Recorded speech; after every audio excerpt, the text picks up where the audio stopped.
एक बड़ा बदलाव सरकार के भीतर दिखाई देने वाला है।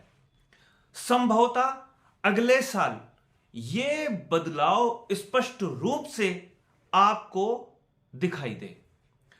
जिन जिन लोगों की जिन जिन की ताजपोशी होनी है वो लगातार भाग दौड़ में व्यस्त हैं।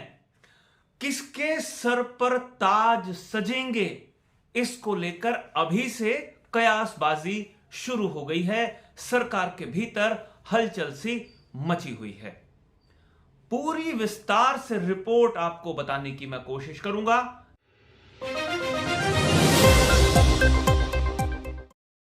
नमस्कार साथियों, मैं हूं मनमोहन भट्ट।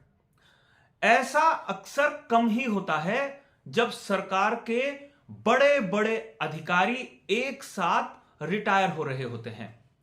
अधिकारियों का जब रिटायरमेंट हो रहा होता है तो उनके समकक्ष या उनसे जूनियर अधिकारी अपनी अपनी ताजपोशी की लॉबिंग में लग जाते हैं। हम सारे लोग जानते हैं उत्तराखंड को नया मुख्य सचिव मिलने जा रहा है, उत्तराखंड को नया डीजीपी मिलने जा रहा है और उत्तराखंड को कई निगमों के प्रबंध निदेशक, मैनेजिंग डायरेक्टर्स भी मिलने जा रहे हैं। उत्तराखंड में 2024 काफी महत्वपूर्ण वर्ष होगा जब कई एचओडीज की नए सिरे से ताजपोशी होगी। सरकारी सिस्टम के जो प्रमुख हैं, मुख्य सचिव, शासन के प्रमुख जिनको माना जाता है, संधू साहब, वो पहले ही रिटायर हो चुके हैं। डॉक्टर एसएस संधू साहब, उनको 6 महीने का एक्सटेंशन मिला हुआ है। जुलाई में वो रिटायर हुए थे, उसके बाद एक्सटेंशन चल रहा है, यानी अगले साल के शुरुआत में ही एक नए मुख्य सचिव की ताजपोशी होनी है। कई लोग ये मान रहे थे कि संधू साहब के रिटायर होते ही राधा रतोड़ी को मुख्य सचिव की कुर्सी मिल जाएगी, लेकिन संधू साहब के एक्सटेंशन से राधा रतोड़ी मैडम को कुछ दिन और इंतजार करना पड़ सकता है। और जब उनकी ताजपोशी हो रही होगी, अगर होती है तो उनके पास काम करने के लिए बहुत कम समय होगा, क्योंकि उनका रिटायरमेंट भी बहुत जल्दी है। उत्तराखंड पुलिस के प्रमुख डीजीपी अशोक कुमार, उनका भी रिटायरमेंट अगले 1-2 महीने में ही है।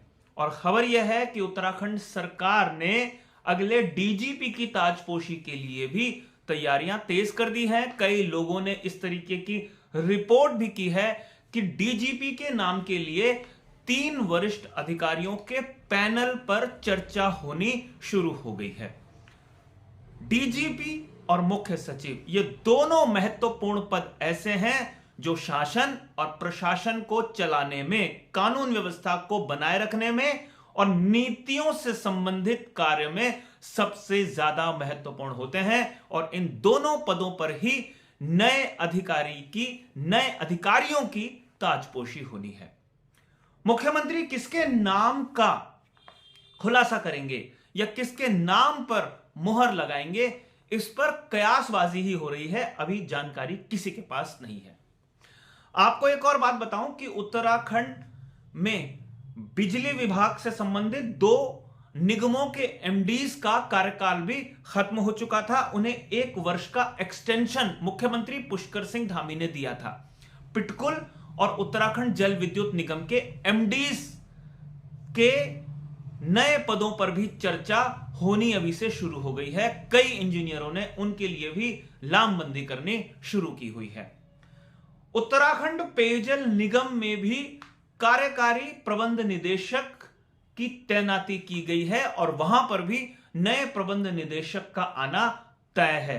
ये तो वो पद हैं जिनकी चर्चा बहुत दिनों से गंभीरता के साथ हो रही है। ऐसे कई और बदलाव भी हो सकते हैं। और जब नए अधिकारी की ताजपोशी होती है तो निचले स्तर पर भी कई तरीके की कार्यशैली में बदलाव देखे जाते हैं।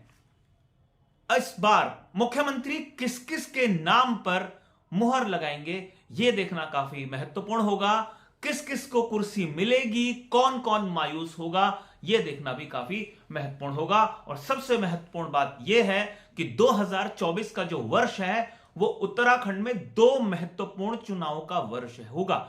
लोकसभा चुनाव तो पूरे देश भर में ही हो रहे होंगे और साथ साथ स्थानीय निकाय, नगर निगम जिन्हें कहा जाता है, वो टल गए हैं, ऐसा अंदाज सब लोग लगा रहे हैं और वो चुनाव भी 2024 में ही होंगे। और ऐसे में ऐसे अधिकारियों की तैनाती काफी महत्वपूर्ण हो जाती है जो नीतियों को, प्रशासन को, पुलिस को नियंत्रित करने में महत्वपूर्ण भूमिका निभाते हैं।